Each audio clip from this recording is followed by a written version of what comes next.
Okay, I think that you should begin.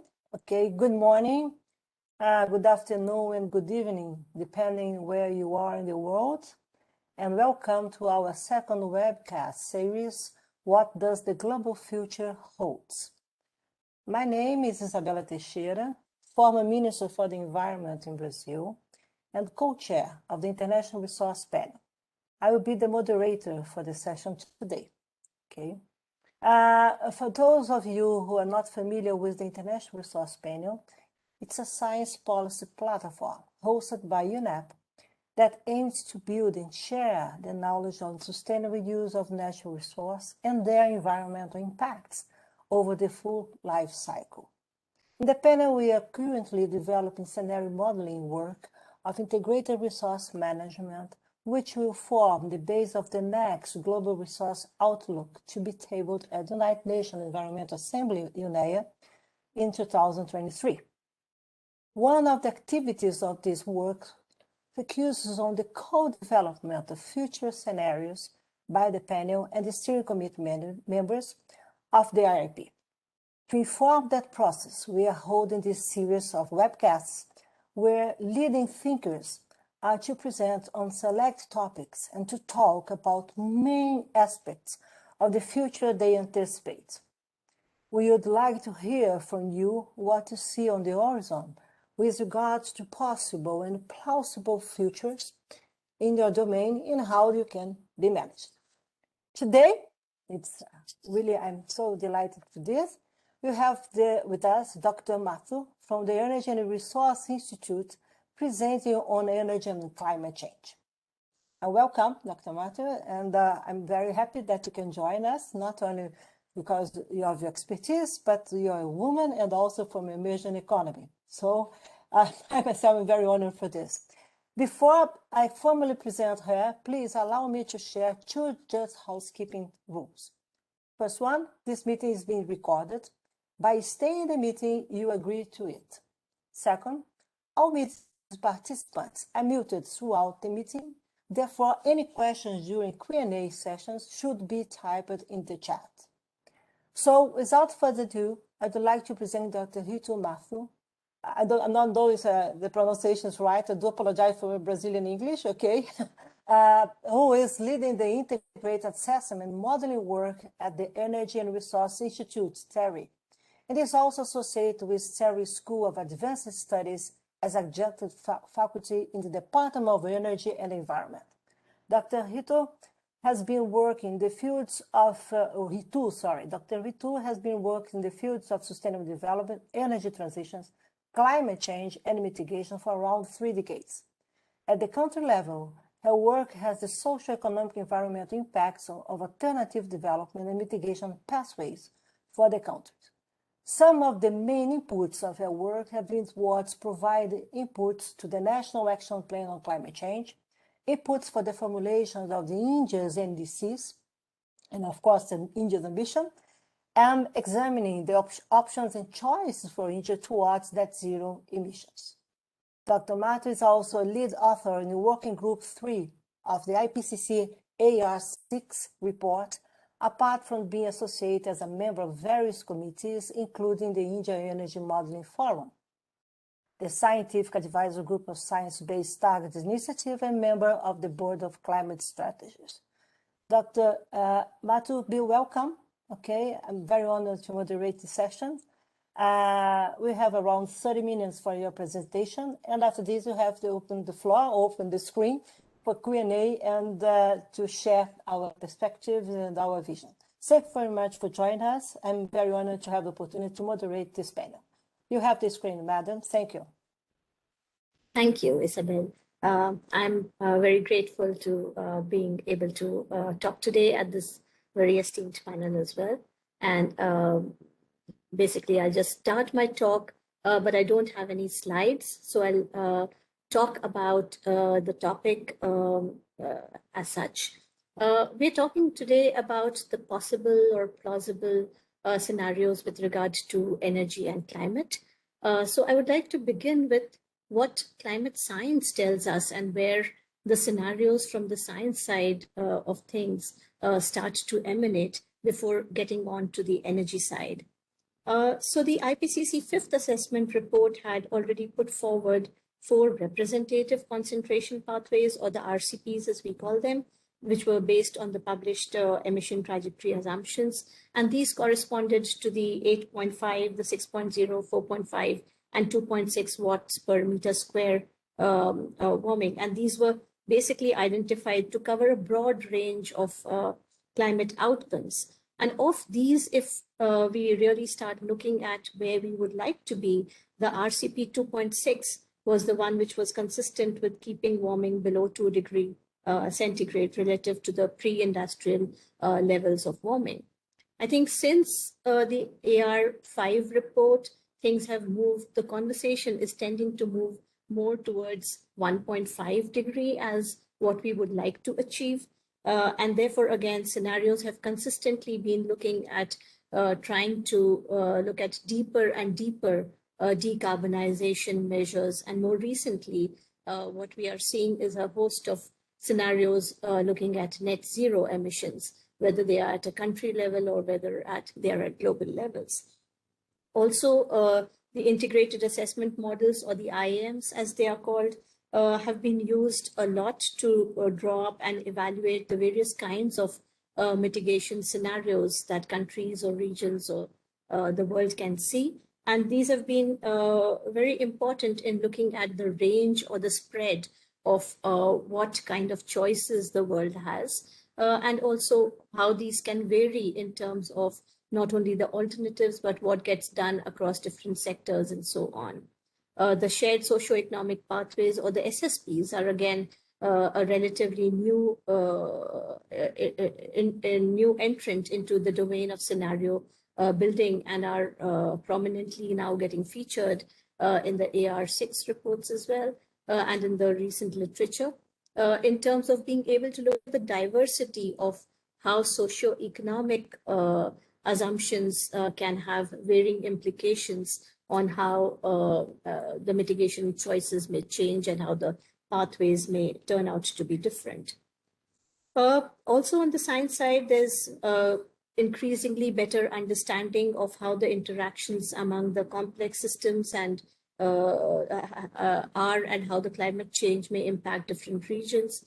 So again, the way global warming will impact regions which are on the lower latitudes vis-a-vis the larger latitudes need not be the same. And there are big differences in how different regions will face the pressures of the impending climate change.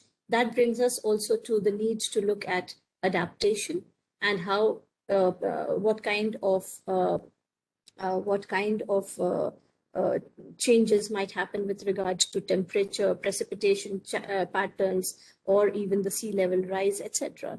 And again, some of the regions which are relatively poor, which are the more developing country regions, face normally a higher brunt of some of these, are likely to face a higher brunt of some of the implications of climate change, and therefore also likely to need much higher adaptation requirements. So that again is a consideration which becomes important in looking at the future, the future of climate change. Again, in terms of coming down to the different kind of scenarios, recent studies and scenarios are again indicating that in the absence of new climate policies or even the NDCs, which most countries have now ratified or signed and have in place, the GHG emissions may still turn out to be somewhere in the range of about 63 to 110 odd gigaton CO2 equivalent per year by 2050. And this would mean a global average temperature change of somewhere between 3 to 5 degrees centigrade by 2100.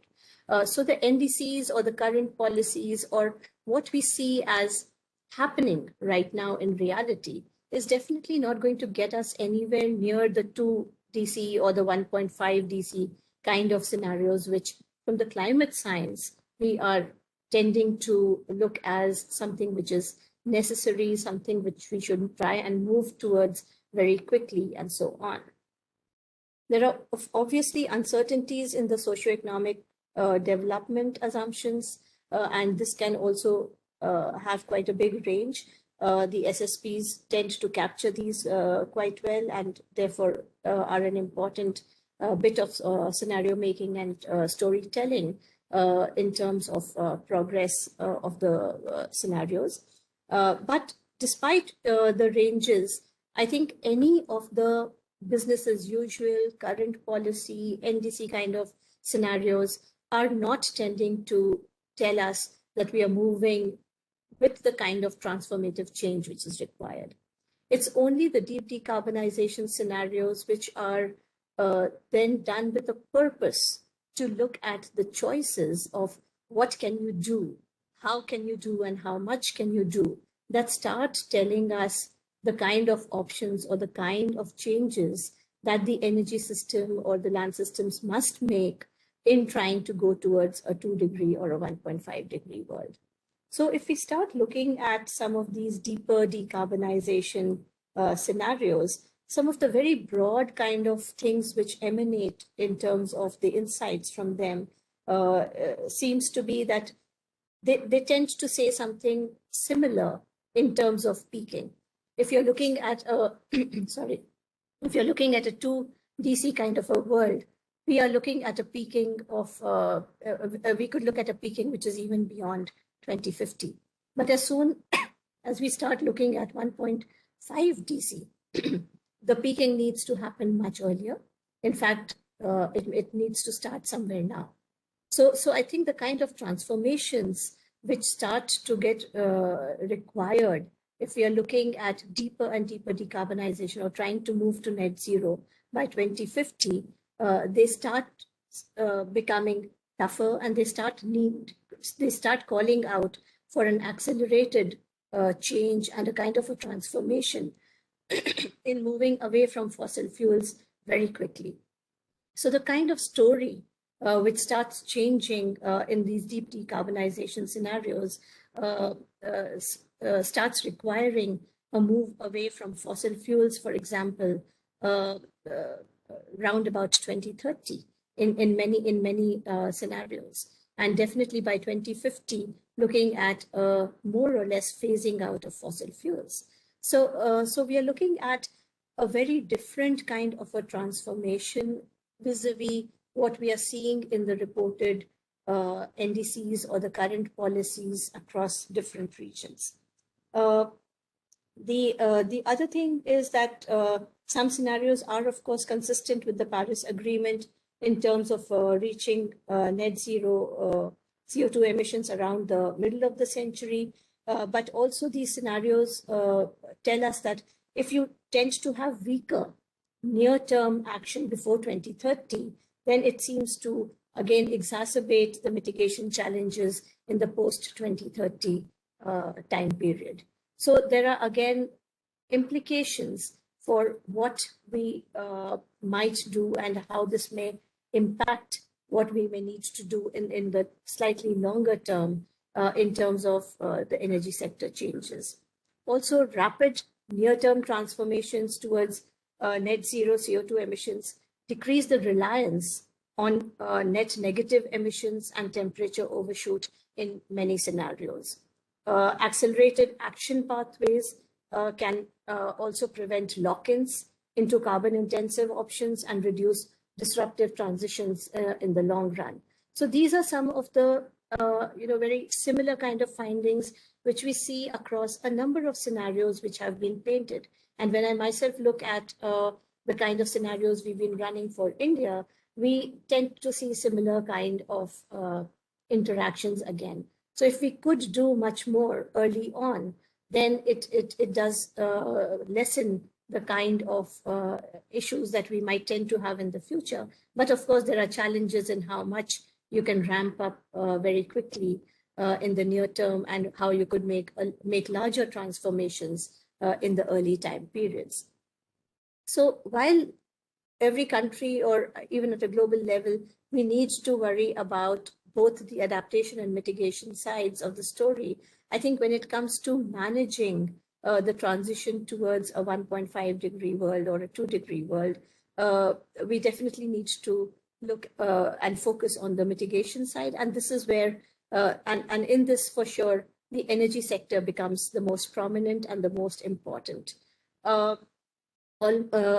here, if you look at any scenarios, whether it's the IEA scenario or scenarios done by national countries or at the global level, some elements in the energy sector tend to stand out as common kind of elements which are required irrespective of differences in the storylines. So these are namely 3 main pillars, one being that of energy efficiency. Almost all scenarios tend to push energy efficiency to the maximum and see this as a beneficial element, whether it is sort of on the demand side or on the supply side. The second is a push towards electrification of end users.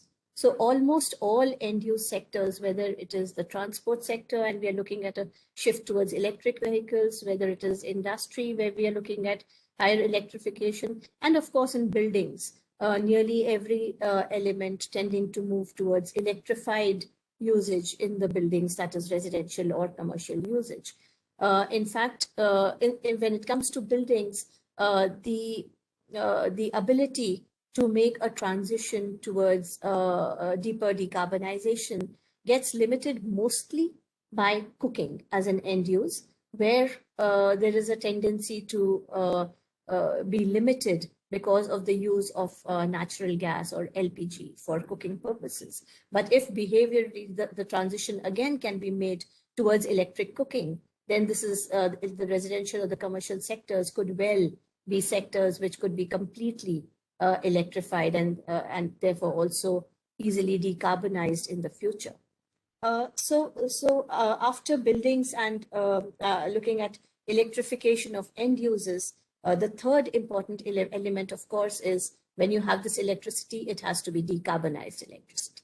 And therefore, the big push towards the need for renewables, solar, wind, or other forms, and also maybe nuclear and hydro as the base loaded. Of course, here, when we are talking about the rapid decarbonization of the power sector, this is seeing the greatest momentum at the moment. I think also has the greatest potential, at least in the next decade. The stumbling blocks here tend to be the battery and storage technologies, which again are progressing quite rapidly. But if these can scale up very quickly, I think the level of decarbonized electrification can ramp up even faster than how it's going. And for example, again, taking the case of India, we have been moving very rapidly in terms of the renewable energy, and we have a very high ambition in terms of increasing or scaling up the capacities of renewable power generation. Now, in terms of the other kind of alternatives, which almost all scenarios in the energy sector are starting to look at in a slightly longer term horizon, beyond the next 10 years, we again see some common elements. And increasingly, scenarios are bringing in hydrogen, ammonia, biofuels, synthetic fuels, biomethane. These are becoming sort of relatively common across many of the scenarios when we are looking at decarbonization or moving towards net zero. The relative contribution of nuclear, hydrogen, bioenergy, and also carbon capture and utilization across regions or countries, of course, may be different depending on the unique circumstances of countries. But as soon as any of the scenarios start looking at 1.5 degrees centigrade kind of limits rather than 2 degrees C, the CCUS kind of options immediately start to crop up. So that's again a very telling kind of a vision to to say that if you really needed to go that deep or needed to decarbonize to that level, then there is no way that we can stay away from having some levels of carbon capture and storage and utilization. Also, the fastest and the largest reductions in global emissions are initially likely, as I said, in the power sector, but the next two sectors, which are big sectors there, are the transport and industry sectors.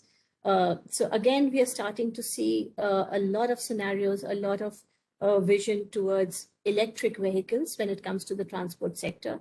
And many countries are also pushing very rapidly towards EVs, especially when it comes to road transport. Again, in the case of India as well, two-wheelers, three-wheelers, etc., are moving very rapidly towards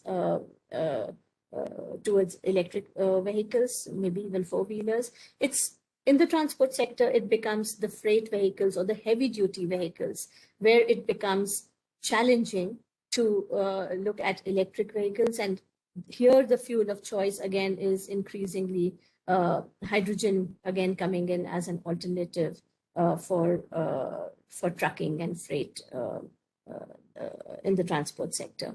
Shipping and aviation are the other two elements in transport, which currently are important and do not have as much as a thrust in moving away from the fossil or the petroleum-based utilization thus far.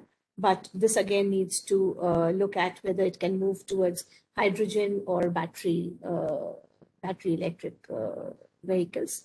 And in case of aviation, of course, the switch towards biofuels and the ability to have biofuels for aviation is important if you want to look at a 1.5 DC world.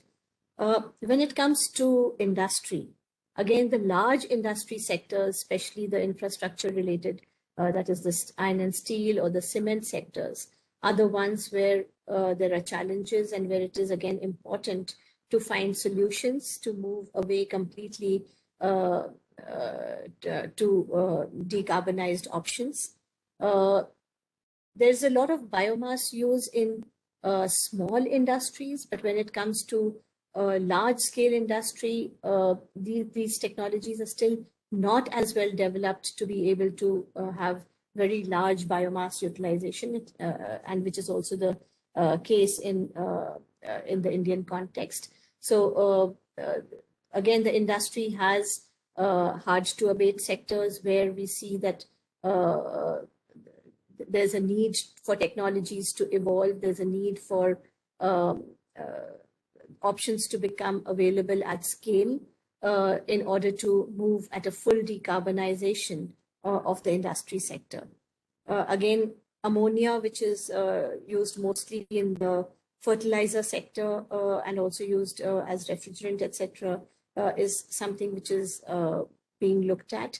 And again, waste is something which is an alternative which is being talked about across a number of scenarios, which can bring in gains in the industry sector as well. So these are some of the key elements which we are starting to look at across regions, across sectors, which are going to become very important. Of course, the challenges or the limitations in terms of how the various regions can be made to move away from the path they are on and where they need to be faces several kinds of hurdles. The first, of course, being that of technological maturity. So I think that is where international cooperation, according to me, is extremely important to push the limits and bring these technologies to commercial viability. We had recently done a study on net zero for India, where again, the industry and the transport sectors were the ones which were the most difficult to decarbonize by 2050. And therefore, there were no solutions as such unless we moved to looking outside the sector and looking at land use options or afforestation options to pitch in. But the energy sector by itself could not have completely decarbonized because adequate technologies were not available. So that to me is the first in terms of pushing technological options and having enough available options. So a lot of innovation would be required to make this happen. A lot of cooperation would need to happen across countries to make this happen much faster.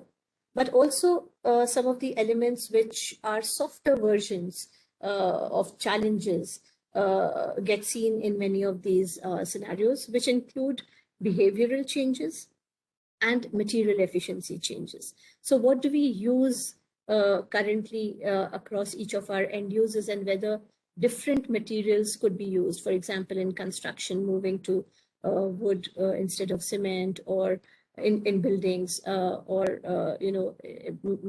bringing about behavioral change when it comes to cooking, to shift away from gas-based stoves to electric cook stoves, for example.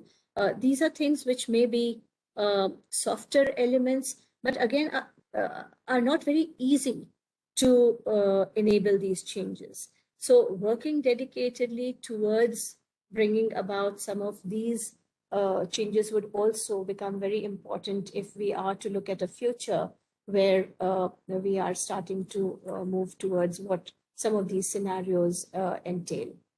One of the things which many of the global models tend to also show is that many of these scenarios can happen at fairly low levels of increase in economic costs vis-a-vis the current trajectories. Now, again, when you look at where the changes should happen and the burden sharing methodologies vary such that a larger proportion of the burden can be shifted to the developing countries. Generally, the costs are lower in developing countries, and therefore these models tend to prefer action happening in the developing countries. However, when you start looking at investment, the investment has to be made as we go along. These are not investments 50 years later, though the benefits might really happen 50 years later.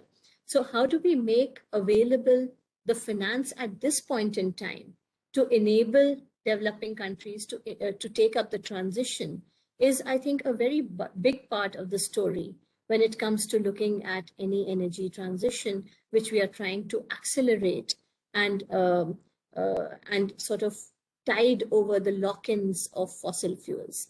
So again, taking the case of India, when we talk about moving away from coal, or we look at bypassing a switch to natural gas and directly leapfrogging to, say, renewables, it does entail a much higher investment cost today.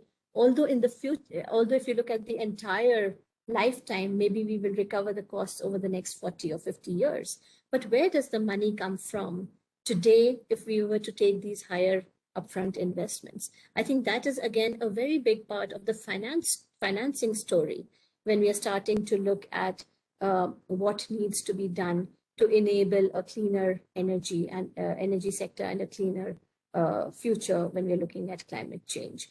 So, I mean, of course, there are multiple challenges, and again, we know that there are many synergies, there are many trade-offs when you start looking at how development must proceed and how some of these energy transitions can also address some of our development challenges.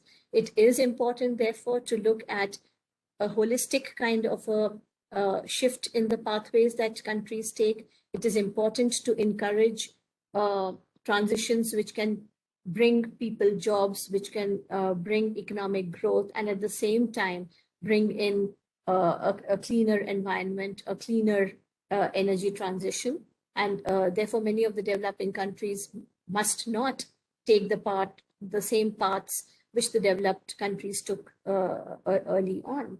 So I think it's important that every region is able to rapidly make a transition towards clean energy. But I think the challenges, of course, are numerous. They will need to be addressed. There will be several linkages with the land sector, with the food systems, which will need to be thought about. So the number of dimensions that come to mind when we are looking at a clean energy transition or the possible futures that we might want to take on, these are numerous challenges. But at this point, I think I would just want to place these on the table, and I'll be happy to discuss this if people want to take up questions or take on any strand that we want to discuss further. But at this point, I think that's what I will end my talk with. Thank you very much. I think that you have really good points here, and many. I'm just thinking about developing emerging economies, the challenge that you have, and how science indeed must play a strategic role, not only the scientific role, but political and economic ones, to allow us to move faster in this decarbonization process, and more than this, to support how we can improve our NDCs process and our ambition during the next 10 years. It's absolutely critical for emerging economies. My country have an energy mix that I know that other countries would like to have this today. But we have a big challenge to raise our ambition. And we have the lowest cost, marginal cost of solar and wind energies in Brazil today. Okay, it's impressive. And how you change in the last 15 years these perspectives. But my feeling is that science must be closer, and more than closer, will play a strategic role, completely different, more robust that we have in the last years to highlight the importance of climate change agenda. But more than this, we cannot forget, Doctor, that coming with the energy transformation, you have a new geopolitics that will come based on the renewable energy or the energy revolution. And this is very important, because when going into this road to change things and to move the pieces, I do believe that we have more opportunities that are not in the scenarios today, but they put pressure to move faster. I do hope that we can move faster, and more than this, that be closer, because without scientific knowledge, it is important to tackle climate change and to move forward to have a better quality of life around the world. We have different agendas, as you mentioned. It was really impressive how you connect the things, mainly the finance story. This is very important, and also technology sharing, and as I mentioned, the geopolitics of the renewable energy, of the new energy, or low carbon or decarbonization energy agenda. I'd like to invite Maria José. Please, Maria José, you have the floor now, because I know that you have to manage the questions from the chat. And so please, you have the screen, not the floor. I'm sorry. Thank you.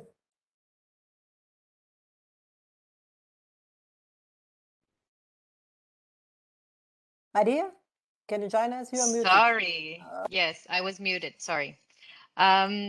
Yes, we have quite a number of questions here for you. The first one actually comes from me, and I was wondering, what role could circular economy and sustainable resource management approaches play in that transformative change you were talking about for deep decarbonization? That's one question. Adding to that question, Joss was also asking, are the right fiscal frameworks in place to achieve that? Then maybe let me give you one more question. Let's do a set of three. From our colleagues in the IRP Secretariat, they're asking, how do you see the potential of hydrogen power in the near future, considering it is still very expensive? So let's take those three, and then I'll give you another set. Yeah, so I think the first one was about the circular economy. I'll start there. Yeah, so I think, again, I think that's one of the very important dimensions. And I think increasingly also in our own scenarios at the national level, when we started looking at the deeper decarbonization scenarios, the necessity of looking at circular economy becomes even greater, just like any of the, just like CCS, for example. And again, in the Indian context, CCS is something which, for political reasons and also technical reasons to some extent, is something which normally the government would not consider. And therefore, in the absence of that, probably the only way you reach closer to a 2 DC or a 1.5 DC is by paying attention to the circular economy. So again, looking at also waste and recycling in different kind of across different kinds of technologies, I think is seeing a very different kind of a dimension. For example, if you look at the steel industry, the one option to sort of move towards a lower decarbonization there is to move towards electric arc furnaces and use of scrap-based material and so on. But again, there's a limit to which the availability of scrap in the country is likely to, sort of pan out in the future. But again, sort of, how do you sort of manage the collection and the transportation of waste becomes very important across different kind of sectors. In the smaller industries, in case of India, for example, let's take the brick kilns. There's been tire burning, and that again is a kind of a waste, which in a sense makes up for other fuel such as coal that one could have used in brick kilns. And to that extent, it may be a good option for somebody who's running a brick kiln.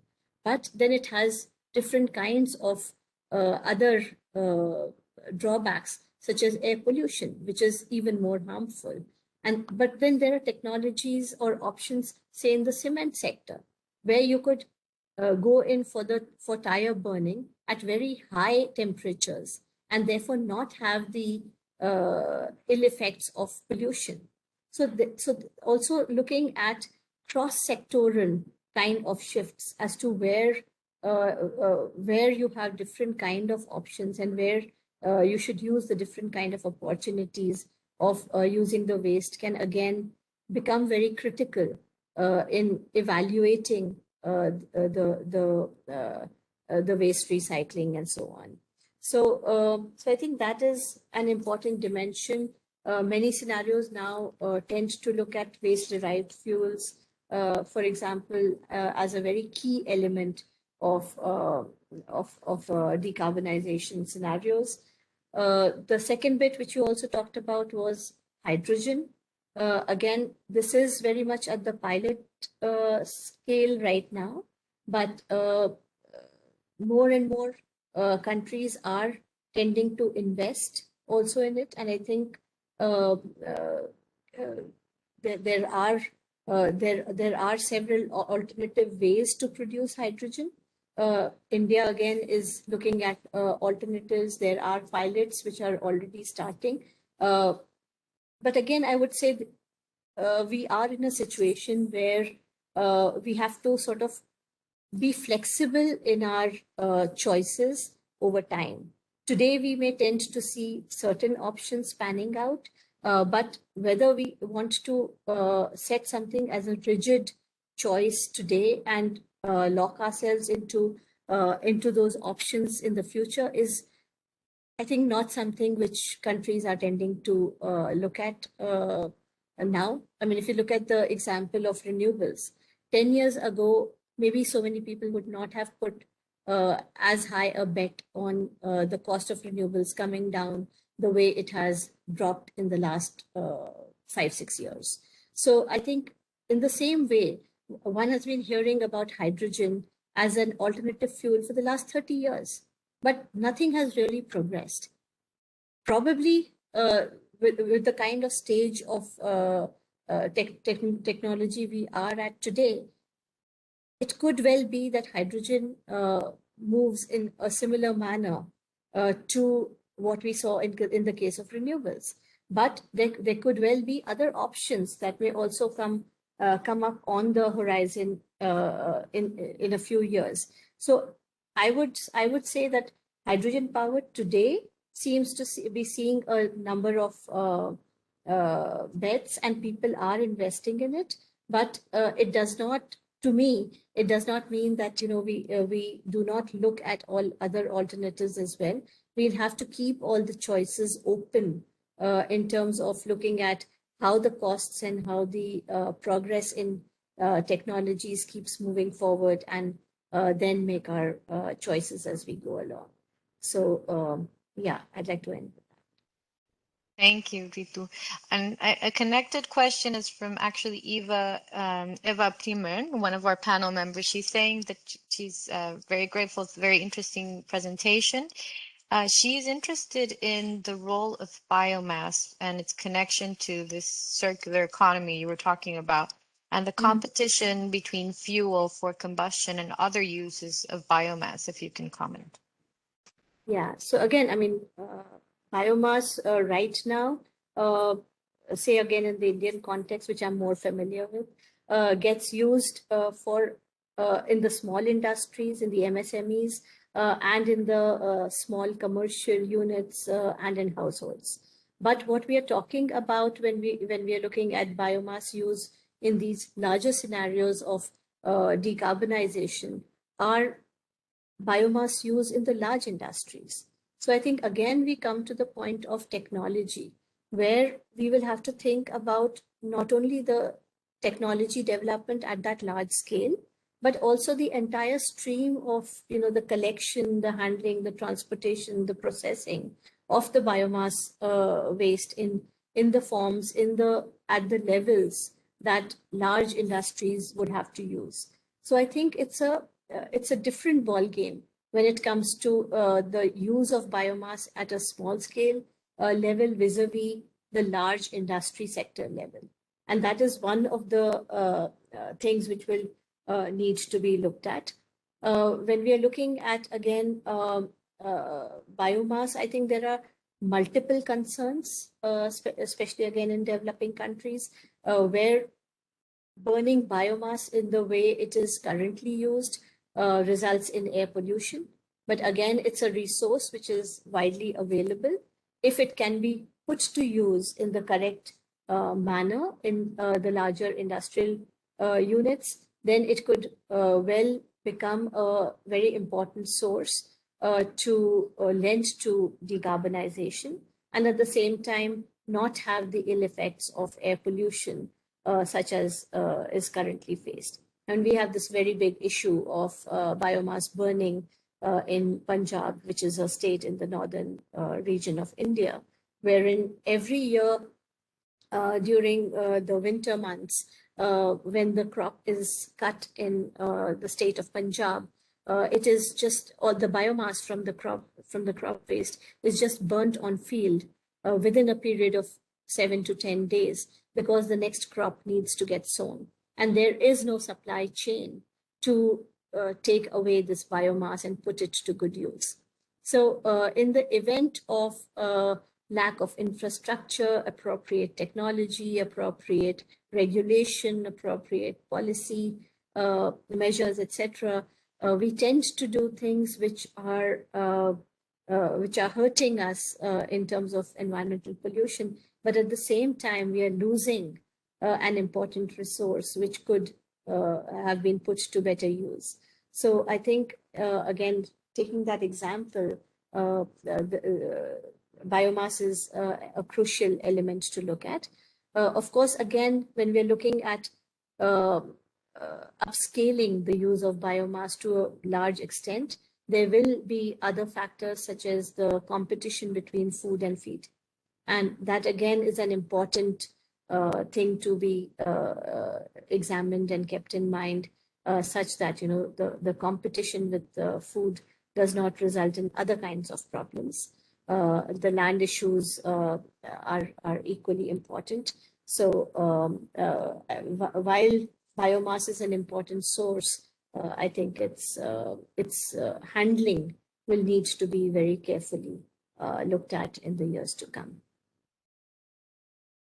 Thank you. Another question from Rakesh Shewal. He says that while emerging economies are increasing the resource efficiency contribution to their electricity mix, coal is still very important and it plays a highly important role. So he says in the case of India, for instance, coal is still 75% of the electricity mix. He's asking, is the current rate of resource efficiency growth enough? And should coal be phased out rapidly? Or while we grow resource efficiency, can we focus on carbon capture and storage or other technologies to improve efficiency in coal-fired plants? That's one question. The other question I will connect to that is also from me. It's what role do you see technology transfer playing when it comes to, from transfer from developed to developing countries in enabling the scale of change that we need in the energy sector? Those two. Yeah. So again, I mean, yes, coal is still holding a relatively high share when it comes to power generation in the Indian context. But like I mentioned before, renewable energy is again something which is very high on the policy agenda in case of India, and we have relatively very ambitious targets to increase the amounts of solar and wind energy in the solar and wind-based power generation. Now, again, here we've done a lot of calculation to look at, whether there are what are the kinds of limits to which the renewable based power generation can sort of meet the demands, etc. In terms of availability of solar radiation or wind profiles, again, India is a very blessed country, and we could scale up the levels of these renewables to a big extent. The issue comes more in terms of the flexibility of power demand. So the time when the wind is blowing and the sun is shining needs to be coordinated with the timing of the demands for power generation. In the absence of the storage or the battery technology being mature and with battery and storage, unless the cost of renewable is at par with coal-based electricity generation, it is unlikely that coal will sort of get discontinued. At the same time, the other point which needs to be remembered is that of growth. So if we are looking at the entire economy growing at a rapid rate with a lot of infrastructure development and a lot of manufacturing-led growth happening in the country, then the amount of electricity demand that we might have may make it relatively difficult for renewables to keep on increasing its share at the rate at which we might like it to grow. So I think the stumbling block there in the ability to phase out coal is really partly technology in terms of the battery and storage technology maturing and being able to take on the entire load at all times of the day and all times of the year. And second, being able to do this reliably with the kind of growth of electricity demand that the country might see. So again, some of the kinds of patterns of demand that we see in the developed world, we are starting off at a level where demands are satiated. And therefore, every bit of efficiency or resource efficiency that you can bring in can get you lower and lower in terms of the energy needs. And then, of course, you could do this, you could meet this demand by a certain amount of renewables. But in a case of a developing country where the demands are actually increasing and there are unmet demands, or there are sections of society which till yesterday did not have access to electricity, but are today seeing a first-time access to electricity. As their consumption increases, the demand for electricity is also increasing. Second, there are lifestyle shifts. people are increasingly seeing the need for cooling for the first time, and air conditioning needs are growing in countries like India. So again, with the time of day at which and the seasons at which you require the kind of peak electricity is the level of electricity which should also be available from the renewables at that point in time. Unless we can start looking at those scenarios with a high degree of confidence, it becomes difficult to start thinking about a phase out of coal. That said, I mean, when we are seeing the recent bids in terms of the renewable based power generation, we are seeing that the cost is coming to pretty much at par with that of coal-based generation. And therefore, it is maybe a matter of time that the storage technology becomes better and better, and that we are able to start seeing a phase out of coal, or a decrease in at least new coal-based capacities coming up in, say, countries like India. So that was with regard to the coal question, but also with regard to technology transfer in terms of efficient power generation. Did you say coal-based generation? Did I get that right? Well, it was a general question, actually. What role do Okay. you see the technology transfer playing actually in achieving these deep transformations we need in the energy sector? Yeah. So I mean, yeah, in general, I think it is a very, very important dimension to again enable the technology transfer. And again, the way in which we talk about technology transfer matters. For example, again, to take the example of the power sector, at some point in the recent years, India shifted from using subcritical coal-based technology to supercritical coal-based power plants. And many of these new boilers were sourced from, say, from China.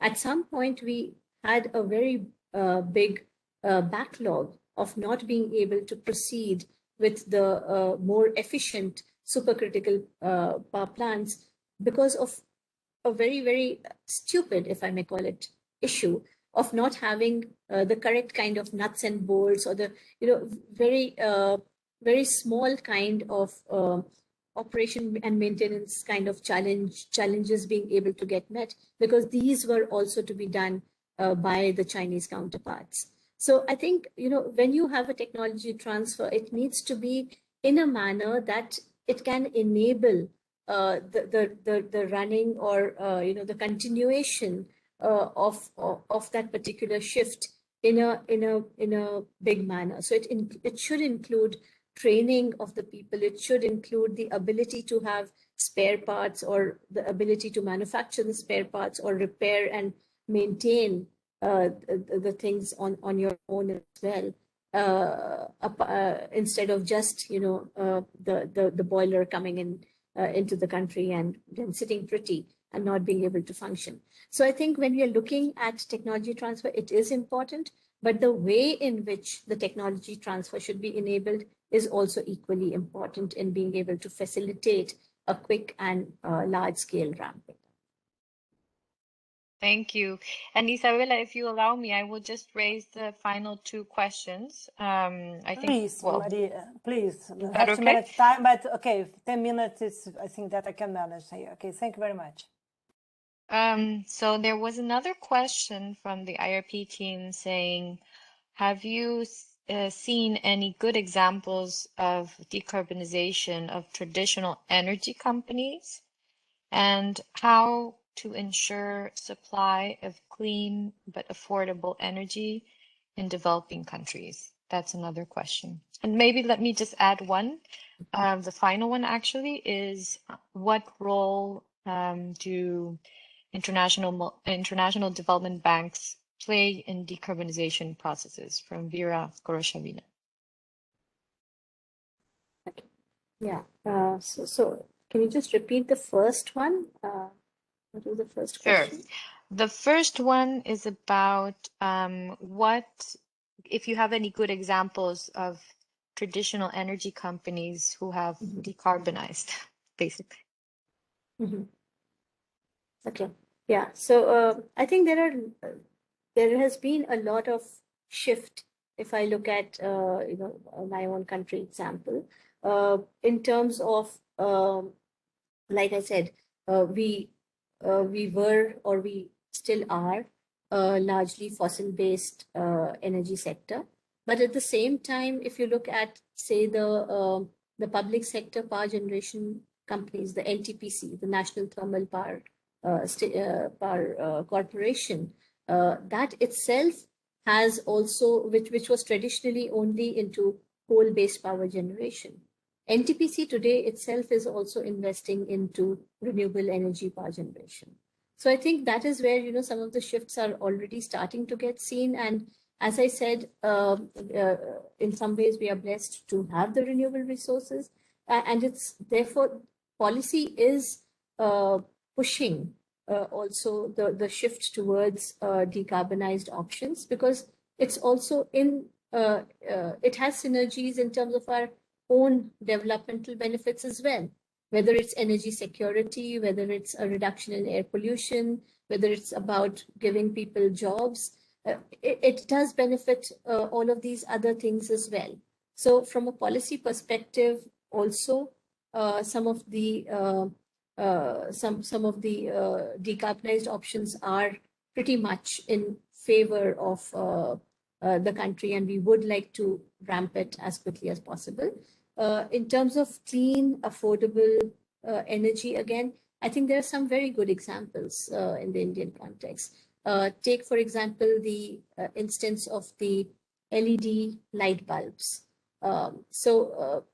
India, as you know, has had a lot of people who still did not have access to electricity till a few years ago. Although the electrification program has been going on for quite some time, electrification basically meant an electricity pole getting to a village and stopping at that. But that has also made quite a lot of progress, and today most households in the villages are connected to the grid or have the ability to have decentralized electricity. But with that, we could have gone ahead with continuing the old kind of light bulbs and the tube lights. But with the advent of the LED light bulbs, which are more efficient by a factor of 10 or so as compared to the incandescent light bulbs, it was a very good opportunity for the country to look at shifting massively to reaping the benefits of energy efficiency if we could get all the new people who were getting electricity for the first time to switch to the LED light bulbs instead of first going towards the incandescent route. So through a very innovative kind of a program where we got the manufacturers to make these light bulbs in mass, at a mass scale, and therefore bring in economies of scale, bring down the costs of these bulbs to the levels that people could afford, and also through a government program side by side to disseminate these technologies through a subsidized mechanism. At the same time, we were able to go in for mass production, get economies of scale, and get to a market price, which was very different from the market price which was running at that time in, say, the UK. We were able to do it at the fraction of a cost, and therefore a country like India, which is a developing country, which could not have thought about spending, say, 100 rupees on a light bulb, could spend the amount which they would have otherwise spent on an incandescent bulb. So I think we also need to be aware of the kind of complexities that different societies have, that developing countries will face as realities, and be able to bring in innovative mechanisms or programs that are able to take these technologies to the users. I think clean and affordable energy will need to be available, will need to be made available to the masses at a price that does not hurt them, to be able to ramp it up at a large scale. And if that is available at affordable rates, then I think the ability to move to these pathways will be much easier. So yeah, and what was the last question? The role of the banks. The role of the international development banks, correct? Yeah, and that's all from my side. Yeah. So that again, I think that's again a very, very important dimension. Like I had mentioned during the talk as well, maybe in the long run, many of the scenarios might show the economics to work out well at an economy-wide level. But when it comes to the day-to-day investment which the developing countries will need to make, and we look at it as a percentage of GDP, they are not a small or minor level of costs that would need to be engaged to make the kind of transitions. I think one estimate which I remember is about 12% higher investment costs year on year as compared to a current policy scenario is in general what one tends to see when you look at some of these transition pathways. And that is a fairly high level of investment ability for a developing country to be able to take on its own. So I think the role of financing is extremely important, and to be able to link it to the development objectives of the country and make available the finance early on will really enable countries to take much higher levels of action in the early years. So, yeah. Thank you. And Isabella, I give you back the floor. Thank you very much. Thank you very much, Maria. Thank you very much, Dr. Ritu. I think that was not only a fantastic debate because you have good questions, and also you have a really big picture of the challenges that you have when you're discussing tackling climate change, but not only this, how energy sector connect with all the different sectors if you want to go through the situation that we have today, and also to put in practice our ambitions of decarbonization around the world. This is not easy for policymakers, but it's amazing how you expressed your knowledge. But more than this, you are able to give different examples, illustrates very well the challenges and how nationally, how important it is to bring countries together based on the NDCs and this ambition, the challenge and the trade-offs that need to face. I was here listening to you about burning biomass burning, and remember 20 years ago when we managed this in Brazil and you solved this considered biomass because of ethanol and biofuels. Okay, and but indeed we have really new challenges when you bring food security together with climate change, nature-based solutions, etc., etc., etc., and how we connect things to tackle climate change, but to improve quality of life. We need to face the social inequalities. We need to understand better how energy transition and also energy decarbonization will allow us to have to face or to tackle the inequalities around the world and allow us to have not only better quality of life, but a fair or more fair development around the world. We know, we are two ladies from the emerging economies, we know a lot about the challenges that our countries have. And I'm convinced that this climate change is more than an opportunity. It's a strategic agenda to improve the quality of life around the world. Okay, and also have a new relation between humanity and nature. We need to learn with the lessons that are coming, not on the climate change, with pandemic, etc., and how indeed, if we want to have a better life in this century, the challenges that climate change imposed to us. Thank you very much, Doctor, for joining us today. Okay, I think that we have really, really good inputs from your experience and our expertise. I'd like also to thank you very much the participants and also the good questions. Okay, really, really good ones. And I like not only to remember, please be reminded, that the series of a webcast continues. The next episodes will be in the second week of June. I know that we share the information. Please check this International Resource Panel website for the additional information. And finally, I'd like to thank you very much for the Secretariat. Okay, the IRP Secretariat that really worked hard to allow us to have this amazing, fantastic opportunity to share the screen with you, Madam Ritu. It was my honor, okay, and I hope that we can be closer and closer in the next steps of IRP. We are working together with other scientists, IPCC, IPBS, and the one looking forward to address solutions early in the next 10 years. I hope that we can change our trajectory and our ambition to have a better life in the world. Thank you very much for all the participants. Thank you very much, Noah, and also the Secretariat. And Maria, you are always amazing. Thank you for managing the questions. Bye-bye. See you soon. Next June, we'll join with the new web series. And I hope that we can have another debate with the quality that we have today. Good morning from Brazil. Thank you.